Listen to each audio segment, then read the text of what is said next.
Hi all. NEET JEE competitive എക്സാമിന് ഓൺലൈനായിട്ട് repeat ചെയ്യുന്നത് നല്ലതാണോ, അതിന് ഗുണമാണോ ദോഷമാണോ? ഒരുപാട് വിദ്യാർത്ഥികളുടെയും പേരൻസിൻ്റെയും ഒരു കൺസേൺ ആണിത്. ആക്ച്വലി നമ്മൾ മനസ്സിലാക്കേണ്ട കാര്യം, ഇതിന് ഗുണങ്ങളുമുണ്ട് ദോഷവുമുണ്ട്. നമുക്ക് എന്തൊക്കെയാണെന്നൊന്ന് മനസ്സിലാക്കി വരാം. സപ്പോസ് ഒരു വിദ്യാർത്ഥി ഓൺലൈനായിട്ട് റിപ്പീറ്റ് ചെയ്യാൻ പ്ലാൻ ചെയ്തു എന്ന് കരുതുക. ഉറപ്പായിട്ടും അവൻ്റെ കംഫർട്ട് സോൺ ആകുന്ന വീട്ടിലിരുന്നാണ് പഠിക്കുന്നത്. അപ്പോൾ പലപ്പോഴും നമ്മൾ പറയാറുണ്ട് കംഫർട്ട് സോൺ ബ്രേക്ക് ചെയ്യണം. പക്ഷേ ഈ കംഫർട്ട് സോൺ അവന് കൊടുക്കുന്ന കുറച്ച് അഡ്വാൻറ്റേജുകളുണ്ട്. സ്വന്തം വീട്ടിലാവുമ്പോൾ വളരെ ക്വാളിറ്റിയുള്ള അമ്മ വെച്ച് തരുന്ന ഫുഡ് കഴിച്ച് നമ്മൾ ഓൾറെഡി പല കോമ്പറ്റീറ്റീവ് എക്സാമുകൾക്കും ബോർഡ് എക്സാമിനും ഒക്കെ വേണ്ടി ആ സർക്കംസ്റ്റാൻസസിൽ ഇരുന്ന് പഠിച്ചൊരു വിദ്യാർത്ഥിയാണ്. അപ്പോൾ ഇത് അഡാപ്റ്റ് ചെയ്യാൻ വളരെ എളുപ്പമാവും. കാരണം ഈ കുട്ടിയെ സംബന്ധിച്ച് പെട്ടെന്നൊരു ഹോസ്റ്റലും അല്ലെങ്കിൽ പെട്ടെന്ന് പുതിയ കുറേ ആൾക്കാരുടെ കൂടെ ഇരുന്നുള്ള പഠനം ഒത്തുവരണമെന്ന് നിർബന്ധമില്ല. ഇപ്പോൾ ഉദാഹരണം പറഞ്ഞാൽ, ഹോസ്റ്റലിൽ ഒരു വിദ്യാർത്ഥി സൗണ്ടിൽ പഠിക്കുന്ന ഒരു കുട്ടിയായിരിക്കും. ചിലപ്പോൾ നമ്മുടെ മക്കൾക്ക് ഒരു സർക്കംസ്റ്റാൻസസിൽ വലിയ ബഹളമൊന്നുമില്ലാതെ ഒറ്റയ്ക്കിരുന്ന് പഠിക്കാൻ ആഗ്രഹിക്കുന്നവരായിരിക്കും. അപ്പോൾ ഇങ്ങനെ റിപ്പീറ്റ് ഒക്കെ ചെയ്യുമ്പം ഓൺലൈനായിട്ട് റിപ്പീറ്റ് ചെയ്യുന്ന ആ വിദ്യാർത്ഥിക്ക് അത് ഒരുപാട് അഡ്വാൻറ്റേജ് ഉണ്ടാക്കി കൊടുക്കുന്നുണ്ട്. മാത്രമല്ല, ഓഫ്ലൈനിൽ റിപ്പീറ്റ് ചെയ്യുമ്പോഴത്തേക്ക് ക്യാമ്പസിലേക്കുള്ള യാത്ര, ഇപ്പോൾ പല ദൂരത്തു നിന്നൊക്കെ യാത്ര ചെയ്ത് നമ്മുടെ സെൻറ്ററിലേക്ക് പഠിക്കാൻ വരുന്ന വിദ്യാർത്ഥികളുണ്ട്. അപ്പോൾ ഈ യാത്രാ സമയം അവർക്ക് സേവ് ചെയ്യാൻ പറ്റും എന്നുള്ളത് വലിയൊരു അഡ്വാൻറ്റേജ് ആണ് ഒരു ഓൺലൈൻ റിപ്പീറ്റർ സ്റ്റുഡൻറ്റിന്. അവർക്ക് വേണമെങ്കിൽ ആ സമയത്ത് എന്ത് ചെയ്യാം, മോക്ക് ടെസ്റ്റുകൾക്കോ അല്ലെങ്കിൽ പുതിയ ടോപ്പിക്കുകൾ പഠിക്കുന്നതിനോ അല്ലെങ്കിൽ കൂടുതൽ ക്വസ്റ്റ്യൻസ് പ്രാക്ടീസ് ചെയ്യുന്നതിനോ വാല്യുബിൾ ആയിട്ട് ആ ടൈം യൂസ് ചെയ്യാൻ പറ്റും എന്നുള്ളതാണ്. പിന്നെ ഞാൻ പലപ്പോഴും ശ്രദ്ധിച്ചേക്കുന്ന ഒരു കാര്യമാണ്, ഗുണവും ദോഷവും ഉള്ളൊരു കാര്യമാണ് ഞാൻ ഈ പറയാൻ പോകുന്നത്, പിയർ പ്രഷർ. അതായത് നമ്മുടെ സഹപാഠികളിൽ നിന്നുള്ള പ്രഷർ, ഒരു കോമ്പറ്റീറ്റീവ് മെൻറ്റാലിറ്റി ഒക്കെ ഉണ്ടാകാറുണ്ട്. ആക്ച്വലി ഒരു കോമ്പറ്റീറ്റീവ് എക്സാമിന് പോകുന്ന വിദ്യാർത്ഥിക്ക് അത് വേണം എന്നുള്ളത് 100% ഉറപ്പാണ്. പക്ഷെ ചില വിദ്യാർത്ഥികൾക്ക് ഈ പിയർ പ്രഷർ താങ്ങാൻ പറ്റാതെ വരും. അവർക്ക് ഈ കമ്പാരിസൺ അങ്ങോട്ട് പെട്ടെന്ന് ഉൾക്കൊള്ളാൻ പറ്റില്ല. നമ്മുടെ മക്കൾ അങ്ങനെ ഒരു വിദ്യാർത്ഥിയാണെങ്കിൽ ഗുണത്തെക്കാളും ദോഷമാകാനാണ് ചാൻസ് കൂടുതൽ.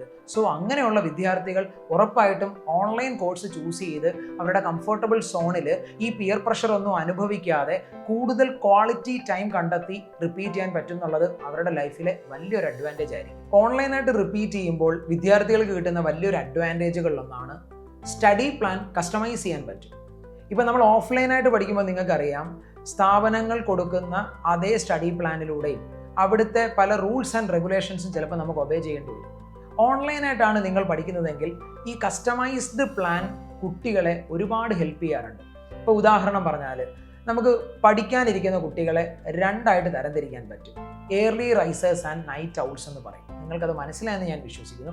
ഏർലി റൈസേഴ്സ് എന്ന് പറഞ്ഞാൽ അതിരാവിലെ എഴുന്നേറ്റ് പഠിക്കുന്ന വിദ്യാർത്ഥികളും, നൈറ്റ് ഔൾസ് എന്ന് പറഞ്ഞാൽ രാത്രിയിൽ ഒരുപാട് നേരം ഇരുന്ന് പഠിക്കുന്ന വിദ്യാർത്ഥികളാണ്. അപ്പം നിങ്ങൾക്ക് നിങ്ങളുടെ ആ ഒരു രീതിക്കനുസരിച്ച് പഠന ക്രമീകരണങ്ങൾ നടത്താൻ പറ്റും. പക്ഷേ നിങ്ങൾ മനസ്സിലാക്കുക, ഓൺലൈൻ ക്ലാസ്സിൽ നമ്മുടെ സ്ഥാപനങ്ങൾ തരുന്ന പ്രീ ഷെഡ്യൂളുകളും ലൈവ് ക്ലാസ്സുകളും പ്രോപ്പറായിട്ട് അറ്റൻഡ് ചെയ്തതിന് ശേഷം പിന്നീട് വരുന്ന സമയം വേണം നമ്മളിത് പ്ലാൻ ചെയ്ത് യൂസ് ചെയ്യാൻ. അതുകൊണ്ട് ഒരുപാട് അഡ്വാൻറ്റേജുകൾ നിങ്ങളുടെ പഠനത്തിലും ഒരുപാട് മെച്ചപ്പെടുത്തലുകൾ നിങ്ങൾക്ക് വരുത്താൻ പറ്റും എന്നുള്ള കാര്യം നമുക്ക് ശ്രദ്ധിക്കാവുന്നതാണ്. പിന്നെ അതേപോലെ നമുക്ക് എല്ലാവർക്കും അറിയാം, ഓൺലൈനായിട്ട് പഠിക്കുമ്പോൾ ഉണ്ടാകുന്ന ഫീസിൻ്റെ അഫോർഡബിലിറ്റി അത് വലിയൊരു ഫാക്ടറാണ്. പ്രത്യേകിച്ച് പേരൻസിനെ പറ്റിയൊക്കെ ഒരുപാട് കൺസേൺസ് ഉള്ള വിദ്യാർത്ഥികൾ ഇന്ന് നമുക്കിടയിലുണ്ട്. അപ്പോൾ അവർ ഈ ഫീസിൻ്റെ അഫോർഡബിലിറ്റി കാര്യമായി നോക്കാറുണ്ട്. അപ്പോൾ ഓൺലൈനിൽ പഠിക്കുമ്പം അങ്ങനെ ഒരു അഡ്വാൻറ്റേജ് കിട്ടുന്നുണ്ട്. ഇനി നമ്മുടെ ഫ്യൂച്ചറിൻ്റെ ഓൺലൈൻ ക്ലാസ്സുകളെ പറ്റി അതിൻ്റെ ഫീസിൻ്റെ സ്ട്രക്ചറിലേക്ക് വന്നാൽ എനിക്ക് തോന്നുന്നു ഇന്ന് കേരളത്തിൽ കിട്ടാവുന്ന ഓൺലൈൻ നീറ്റ് ജെഇ റിപ്പീറ്റേഴ്സ് ബാച്ചിൽ ഏറ്റവും അഫോർഡബിൾ ആയിട്ടുള്ള ഫീസാണ്. ഒരുപക്ഷെ ആ ഫീസ് കേട്ടാൽ നിങ്ങൾക്കും അത് സർപ്രൈസ് ആകുമെന്ന് തന്നെ ഞാൻ വിശ്വസിക്കുന്നു. 9,999 ആണ് ഒരു വർഷത്തേക്ക് നിങ്ങൾക്ക് ഓൺലൈനായിട്ട്, അത് നീറ്റ് ആയിക്കോട്ടെ ജെഇ ആയിക്കോട്ടെ, റിപ്പീറ്റ് ചെയ്യാൻ വരുന്ന ഫീസ്. പിന്നെ മക്കളെ പ്രത്യേകം ശ്രദ്ധിക്കുക, ആദ്യം ജോയിൻ ചെയ്യുന്ന 2000 വിദ്യാർത്ഥികൾക്കാണ് ഈ ഫീസിൽ നമ്മുടെ കൂടെ ജോയിൻ ചെയ്യാൻ പറ്റുന്ന കാര്യവും നിങ്ങൾ മറക്കാൻ പാടില്ല.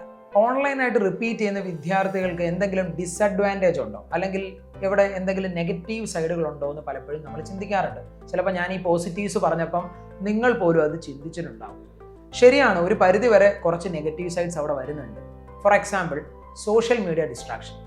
കാരണം ഹോസ്റ്റലിൽ ഇരിക്കുമ്പോൾ എന്തായാലും അവർ ഫോണൊന്നും യൂസ് ചെയ്യുന്നില്ല. പക്ഷെ നമ്മൾ നമ്മുടെ വീട്ടിൽ കംഫർട്ടബിൾ സോണിലിരിക്കുമ്പോൾ ഈ സോഷ്യൽ മീഡിയ അഡിക്ഷനിലേക്കൊക്കെ കുട്ടികൾ പോകാം.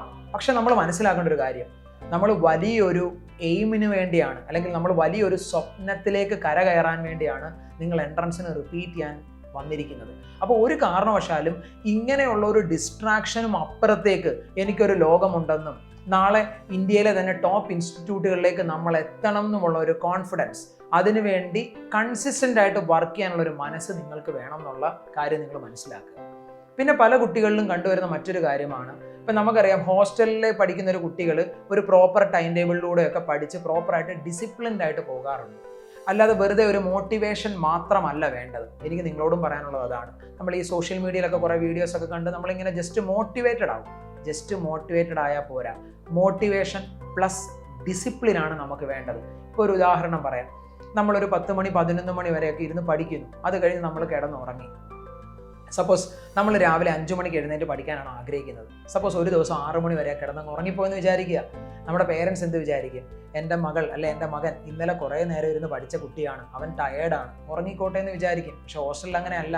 വാർഡന്മാരത് പ്രോപ്പറായിട്ട് നോക്കി അവരെ ചിലപ്പോൾ വിളിച്ചുണർത്തുക തന്നെ വേണം. പക്ഷെ നമ്മൾ മനസ്സിലാക്കേണ്ട കാര്യം, ഇവിടെ നമ്മൾ സെൽഫ് മോട്ടിവേറ്റഡ് ആണ് ആവേണ്ടത്, സെൽഫ് ഡിസിപ്ലിൻഡ് ആണ് വേണ്ടത്. അങ്ങനെയുള്ള വിദ്യാർത്ഥികൾക്ക് ഈ നെഗറ്റീവ്സിനെയൊക്കെ ഓവർകം ചെയ്യാൻ പറ്റുന്ന കാര്യമാണ്. പിന്നെ നമുക്കറിയാം, നമ്മൾ നമ്മുടെ വീട്ടിലിരുന്ന് പഠിക്കുകയല്ലേ. അപ്പോൾ ഉറപ്പായിട്ടും ഇടയ്ക്ക് നമ്മുടെ വിസിറ്റേഴ്സ്, നമ്മുടെ ഫ്രണ്ട്സ്, നമ്മുടെ ഫാമിലീസ് ഒക്കെ നമ്മളെ കാണാൻ വരും. ചിലപ്പം മേ ബി പേരൻസിനെ കാണാൻ വരുന്നതായിരിക്കും. അപ്പം നമ്മൾ പോലും നാച്ചുറലി ചിന്തിക്കും, ഞാൻ ഇത്ര നേരം പഠിച്ചതല്ലേ, ഒന്ന് റിലാക്സ്ഡ് ആവും. മക്കളെ, പാടില്ല. കാരണം നമ്മൾ നാളെ എക്സാം എഴുതാൻ പോകുന്നത് നമ്മൾ ഒരാളല്ല. ഈ ഇന്ത്യ മഹാരാജ്യത്തുള്ള ഈ എക്സാമിന് വേണ്ടി കഷ്ടപ്പെടുന്ന മുഴുവൻ വിദ്യാർത്ഥികളോടുമാണ് നമ്മൾ മത്സരിക്കാൻ പോകുന്നത്. സോ നമ്മൾ മനസ്സിലാക്കേണ്ട കാര്യം, അവർ ആ സമയത്ത് ക്ലാസ് റൂമിൽ ഇരുന്ന് പഠിക്കുകയായിരിക്കും. അപ്പോൾ ഒരു കാരണവശാലും എനിക്ക് ഈ സമയം കളയാനില്ല. ബന്ധുക്കളും ഫ്രണ്ട്സും ഒക്കെ നമുക്ക് വേണം, ഉറപ്പായിട്ടും വേണം. പക്ഷേ ഈ ഒരു വർഷക്കാലം നിങ്ങൾ ഈ ഓൺലൈൻ റിപ്പീറ്റ് ചൂസ് ചെയ്യുന്നത് നിങ്ങളുടെ ചോയ്സാണ്. അപ്പോൾ ഒരു കാരണവശാലും അവിടെ നിങ്ങൾ ഡിസ്ട്രാക്റ്റഡ് ആവാൻ പാടില്ല. പിന്നെ നമുക്കറിയാം, ഈ ഓഫ്ലൈൻ ക്ലാസ്സിലൊക്കെ പഠിക്കുമ്പോഴേ നമ്മുടെ ഫ്രണ്ട്സിൻ്റെ ഒരു പിയർ പ്രഷർ ഉണ്ടാവും. ഞാനത് പറഞ്ഞതാണ്.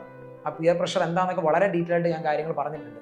ഇതുകൊണ്ട് അഡ്വാൻറ്റേജ് ഉണ്ട്. കാര്യം എന്താ? ഒരു കോമ്പറ്റീറ്റീവ് മെൻറ്റാലിറ്റി നമുക്ക് അവിടെ നിന്ന് ബിൽഡ് ചെയ്യുകയാണ്. പക്ഷേ വീട്ടിലിരുന്ന് പഠിക്കുമ്പോൾ നമുക്കിത് കിട്ടത്തില്ല. പക്ഷേ നമ്മൾ മനസ്സിലാക്കേണ്ട കാര്യം, നമ്മൾ മത്സരിക്കുന്നത് മറ്റാരോടുമല്ല, നമ്മളോട് തന്നെയാണ് മത്സരിക്കേണ്ടത്. ഇന്നത്തെ നമ്മളാകരുത് നാളെ, അപ്ഡേറ്റ് ആയിക്കൊണ്ടേയിരിക്കുക. ഇങ്ങനത്തെ ഈ നെഗറ്റീവ്സിനെയൊക്കെ ഓവർകം ചെയ്ത് പോസിറ്റീവ്സ് ആക്കി എടുക്കാനും നമുക്ക് പറ്റണം എന്നുള്ളതാണ് ഒരു റിപ്പീറ്റർ സ്റ്റുഡൻറ്റ് തീരുമാനിക്കുന്നത്. അപ്പോൾ മക്കളെ, ഞാൻ ഈ പറഞ്ഞ കാര്യങ്ങളൊക്കെ നിങ്ങൾക്ക് പ്രോപ്പറായിട്ട് മനസ്സിലായെന്ന് വിശ്വസിക്കുന്നു. നമ്മുടെ ഫ്യൂച്ചറിൽ ഈ ഓൺലൈൻ നീറ്റ് JEE ബാച്ചിലേക്കുള്ള അഡ്മിഷൻ ആരംഭിച്ചിരിക്കുകയാണ്. ഇവിടെ ഒരുപാട് കുട്ടികൾ അഡ്മിഷനിലേക്ക് ഓൾറെഡി എടുത്തിട്ടിരിക്കുകയാണ്. സോ നിങ്ങളെപ്പോലുള്ള വിദ്യാർത്ഥികൾക്ക് വേണ്ടി ഞങ്ങളും ഈഗർലി വെയിറ്റിംഗ് ആണ്. ഒട്ടും സമയം കളയാതെ തന്നെ താഴെ കാണുന്ന നമ്പറിൽ കോൺടാക്ട് ചെയ്യാവുന്നതാണ്. ഈ ഇൻഫർമേഷൻ നിങ്ങളുടെ അടുത്ത സുഹൃത്തുക്കളിലേക്കും ഷെയർ ചെയ്യുക. നിങ്ങൾക്ക് വേണ്ടി ക്ലാസ് എടുക്കാൻ ആസ് എ ടീച്ചർ ഞാനും വെയിറ്റിംഗിലാണ്. സോ മക്കളെ, നമുക്കിനി ക്ലാസ് റൂമിൽ കണ്ടുമുട്ടാം. നിങ്ങളുടെ ഒപ്പം ഞങ്ങളെല്ലാവരും ഓൾവേസ് ബി വിത്ത് യു. അപ്പോൾ all the very best. Class റൂമിൽ കാണാം.